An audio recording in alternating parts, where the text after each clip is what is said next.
Assalamualaikum warahmatullahi wabarakatuh. Masih kembali lagi bersama kami MNI Channel. Baiklah sahabat MNI Channel, pada kesempatan malam hari ini kita kedatangan tamu Mas Saris dari Lubu Harjo, yang mana beliau ini walaupun umurnya masih muda, tetapi beliau ini terkenal sebagai pawang dari kuda lumping. Selamat malam Mas Saris. Selamat malam. Mas Saris dari Lubu Harjo ya Mas Saris ya? Iya. Selamat datang di MNI Channel.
Baiklah Mas Saris, santai saja di sini Mas Saris ya. Kita bincang-bincang.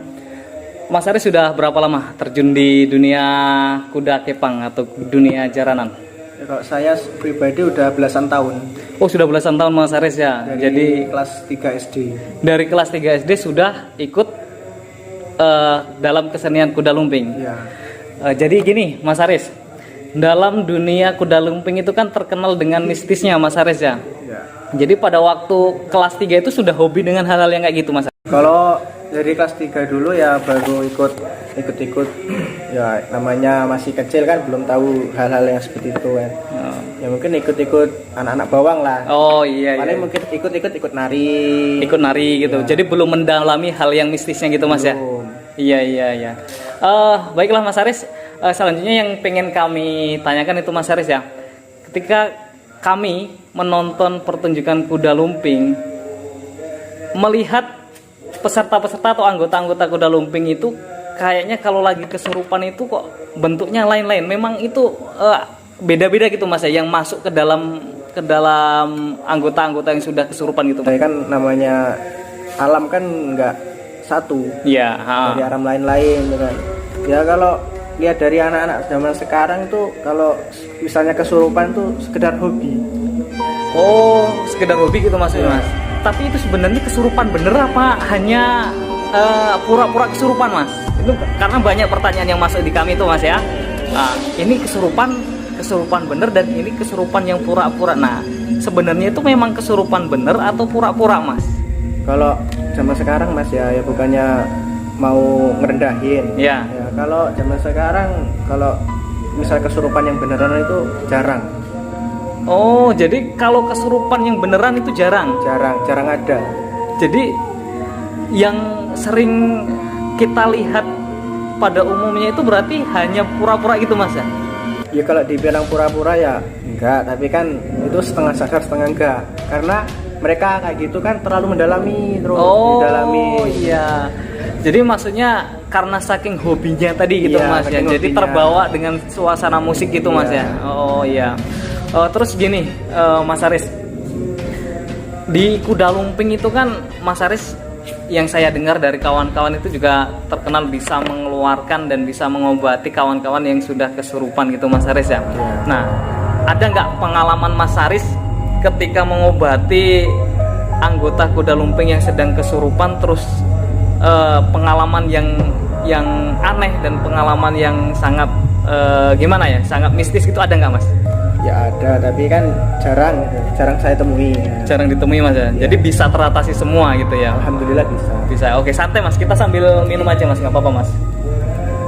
Ya, namanya kita terjun di situ kan, kalau hal-hal seperti itu kalau zaman sekarang tuh jarang yang bisa kesurupan beneran gitu sampai nggak sadar sama sekali, jarang. Oke, Mas Aris. Jadi tadi Mas Aris sudah bercerita tuh bahwasanya tidak semuanya itu yang murni kesurupan 100% gitu Mas ya. Sebenarnya dia itu masih sadar gitu Mas ya. Masih tahu, oh ini kawan saya itu masih tahu Mas ya. Tapi karena saking menghayatinya dengan musik tadi, tangan dan badan ini bisa gerak sendiri gitu Mas Aris. Otomatis gerak sendiri gitu Mas Aris ya. Secara otomatis ya. Nah, terus gini Mas, kalau misalkan ada orang yang baru Mas, pengen ikut gabung dan pengen merasakan, bisa dibilang sensasinya kayak kawan-kawan yang menari jaranan dan sambil kesurupan kayak gitu, seperti apa Mas tipsnya Mas untuk bisa ikut kayak gitu Mas? Apakah ada amalan-amalan tertentu? Apa kita harus puasa atau seperti apa biar bisa ikut seperti kawan-kawan yang lainnya Mas? Kalau soal ikut terjun kayak gitu, yang apa maksudnya kita mau gabung gitu kan? Ya. Mau ikut nari apa sebagai hal apa kesurupan itu nggak harus puasa, nggak harus ada amalan. Ya tergantung mereka ada jiwanya nggak di dalam jiwa seni itu. Oh, jadi ada kenteknya nggak gitu Mas ya? Jadi kalau misalkan nggak ada kenteknya, mau walaupun mendengarkan itu nggak bisa ada yang masuk, itu nggak ada Mas ya? Walaupun kita nggak pernah terjun di hal seperti itu di seni jaranan kayak gini ya. Kalau misalnya orang biasa mau nyoba ketika kesurupan, kalau mereka nggak ada jiwa-jiwa seni apa keturunan, susah gitu Mas ya. Oh iya Mas ya. Ikutin gerakannya pun susah, badannya tuh kaku gitu. Terus Mas Aris, sering kami lihat Mas Aris kalau ada yang kesurupan itu banyak sekali bentuk tarian-tariannya itu yang menyerupai dengan hewan Mas. Itu apa memang makhluk halus yang masuk ke dalam tubuh anggota itu memang dari gimana Mas ya? Maksudnya apa memang dari menyerupai hewan atau seperti apa gitu? Memang itu ada Mas Aris ya? Kalau yang menyerupai hewan tuh nggak ada. Mungkin itu kan apa bawaan gitu Mas? Bawaan mereka, apa gaya mereka seperti itu kan. Semua apa satu orang tuh beda-beda. Oh, maksudnya itu beda-beda gayanya dalam pembawaannya gitu Mas ya? Pembawaannya beda-beda. Berarti nggak ada Mas siluman ular, siluman harimau, siluman apa itu serigala itu nggak ada Mas ya? Nggak ada, di dalam sini nggak ada. Nggak ada Mas ya? Cuma pembawaannya aja Mas ya? Iya, pembawaannya aja ya, gaya lah. Gaya dia dalam menikmati musik jaranan itu tadi Mas ya? Oke Mas Aris, ada satu pertanyaan lagi yang mau kami tanyakan sama Mas Aris. Kalau di Kuda Lumping itu Mas ya, sering ada itu sesajen itu Mas ya. Itu memang harus disediakan gitu Mas ya? Ya namanya kita manggil leluhur kan nggak sekedar harus manggil ya, harus ngasih makan. Oh, jadi itu maksudnya bentuk penghormatan kepada leluhur yang dipanggil gitu Mas ya? Ya, yang udah ibaratnya udah merewangi kita gitu. Oh iya Mas Aris ya. Terus Mas, saya sering itu Mas lihat Mas, kalau ada anggota Kuda Lumping yang sedang kesurupan itu Mas ya, itu sering dikasih kayak sejenis minyak itu Mas ya. Itu namanya minyak apa itu Mas? Ada minyak tuh ada 3 jenis. Ada 3 jenis Mas ya? Ada minyak serimpi, ada minyak bambu, ada minyak japaron. Minyak serimpi, minyak bambu, minyak japaron. Itu kegunaannya sama Mas? Sama. Nah itu fungsinya untuk apa Mas? Ya itu kan namanya leluhur kan beda-beda. Oh permintaannya beda-beda gitu Mas ya? Permintaannya beda-beda. Oh jadi itu juga termasuk salah satu yang harus disediakan ketika kita mengadakan acara Kuda Lumping itu Mas ya. Oh terus ini Mas Aris, ada lagi satu pertanyaan yang masuk ini, kebetulan pertanyaan ini dari kameramen. Jadi kemarin waktu kami mengambil video Kuda Lumping, ternyata ada juga Mas ya cewek yang bisa dibilang kerasukan juga Mas ya? Ya ada, emang sebagian cewek kan ada. Itu pun nggak 100% kesurupan full, nggak 100% kesurupan full Mas ya? Ya seperti yang saya bilang tadi, setengah Mas ya? Masih bisa membedakan itu kawan kita, tetapi dengan otomatis gerak tubuh kita itu dikendalikan gitu Mas? Iya, dengan spontan digerakkan oleh suara gamelan. Oh, dengan spontan digerakkan oleh suara gamelan. Tetapi kalau 100% kesurupannya itu enggak Mas ya? Enggak. Oh. Mas, Mas Haris ini kan kalau di Kuda Lumping terkenal dengan sering membawa apa itu namanya? Cambuk apa pecut ya Mas Iya. ya? Nah, itu gunanya untuk apa itu Mas? Ya itu mah untuk variasi lah ya. Namanya dari dulu tuh nggak bisa ditinggal. Nggak bisa ditinggal Mas ya. Cuma ada juga Mas yang pengen itu kok harus dibunyikan pecutnya itu, memang apakah suara pecut itu juga bisa untuk memanggil leluhur atau gimana itu maksudnya Mas? Ya kalau pengalaman saya dari dulu, suara cambuk itu nomor satu untuk itu. Untuk manggil itu Mas? Ya untuk membuka pintu. Oh, suara cambuk itu digunakan untuk membuka pintu supaya yang dari bangsa lain itu bisa masuk gitu Ya, Mas? bisa ikut gabung. Bisa ikut gabung gitu Mas ya? Ibaratnya ngasih jalan. Ngasih jalan. Oh, berarti suara cambuk itu digunakan untuk ngasih jalan Mas ya? Ya. Mas ini kan sudah bisa dibilang lama banget tuh berkecimpung di dunia seni kuda lumping. Ya.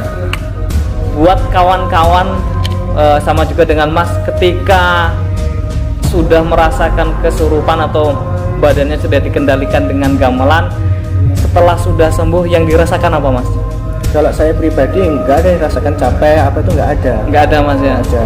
Oh, Jadi kalau orang yang baru-baru ya, namanya juga lagi baru ya, ada rasa-rasa capek, apalagi ngilu bangun tidur ya sering. Saya Oh. juga dulu sering, masih baru itu. iya Mas ya. Kalau habis main kayak habis kesurupan gitu ya, badannya ada yang ngilu, ada yang sakit gitu kan, capek.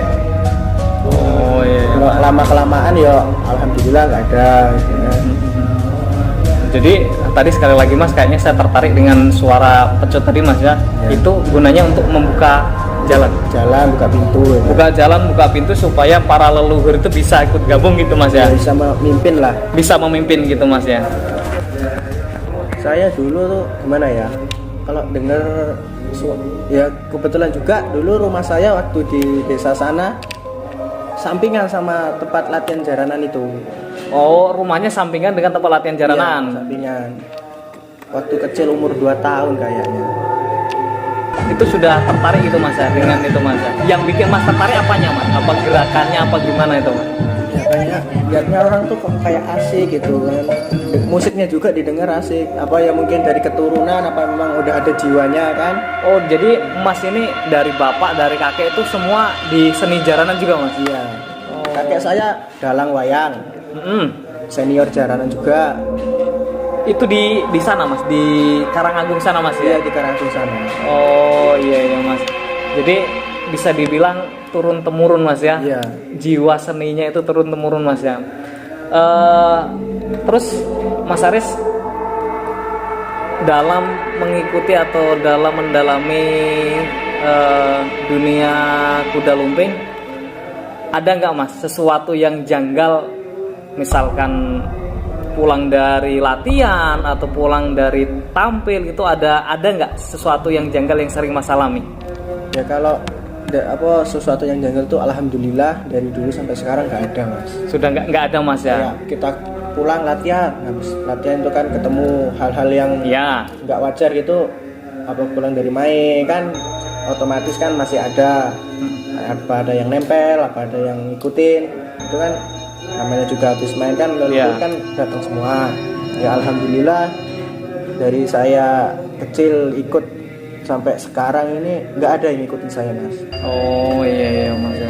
Berarti itu memang sengaja dipanggil Mas ya. Iya. Namanya dipanggil berarti harus diberi penghormatan gitu Mas. Iya. Makanya disediakan apa itu namanya tadi Mas? Sesajen. Sesajen itu namanya. Oh oke. Itu pun namanya sesajen itu ada aturan yang nggak boleh sampai diacak-acak. Yang namanya kita nyediain orang tua lah. Masa kan kita nyediain orang tua, kita disuruh kita ikut menghibur, ikut main. Kok sesajennya salah-salah gitu Mas ya?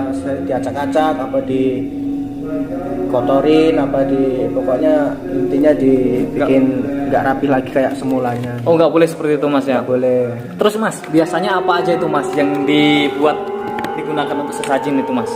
Ada kembang 7 rupa. Kembang 7 rupa. Kembang 7 rupa itu kan namanya luhur kan ada 7 tempat. Iya. Maksudnya 7 alam gitu kan. Oh 7 tempat itu 7 alam Mas maksudnya. Terus Namanya juga ya kurang paham juga sih fungsi-fungsinya itu kan. Nah. Soalnya orang-orang tua tuh katanya belum waktu yang tepat kalau ngasih tahu gitu Mas. ngasih tahu cerita tentang Kembang 7 rupa itu tadi. Iya. Oke, selain kembang apa lagi Mas? beras kuning. Namanya dulu kan kalau ada acara tumpengnya kan nasinya warna kuning. Oh iya, Mas. Terus Mas? Terus ada minyak itu ya kayak ibaratnya kita minum. Terus itu kayaknya ada kelapa juga Mas ya? Ya, kelapa itu kan bisa disebut air suci. Kelapa itu air suci. Kan nggak ada selain kelapa air suci. Oh iya. Terus ada juga apa lagi Mas selain kelapa Mas?